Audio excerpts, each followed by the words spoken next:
Potret Ridwan Kamil pimpin sholat gaib untuk Eril di Sungai Are, lempar bunga bersama Atalia dan Zara.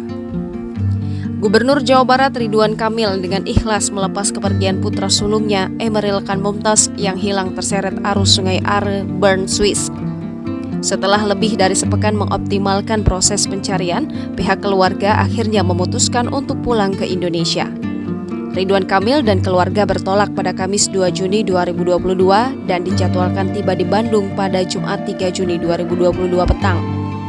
Potret perpisahan Ridwan Kamil dengan Eril terlihat dari 3 foto yang didapat kompas.com dari pihak keluarga.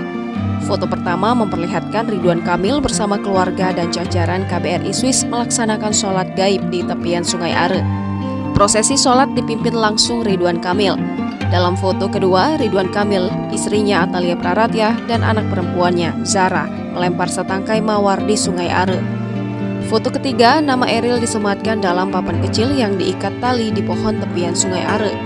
Diberitakan sebelumnya, Gubernur Jawa Barat Ridwan Kamil beserta keluarga memutuskan untuk pulang ke Bandung. Rencananya mereka akan tiba pada Jumat 3 Juni 2022. Setiba di Bandung, Ridwan Kamil dan keluarga akan melaksanakan pengajian secara internal pada tanggal 4 hingga 5 Juni 2022. Wahyu menambahkan Ridwan Kamil akan kembali beraktivitas normal mulai Senin 6 Juni 2022. Karena itu, ia berharap media dan masyarakat umum bisa memberi ruang bagi keluarga Ridwan Kamil untuk berkumpul bersama keluarga.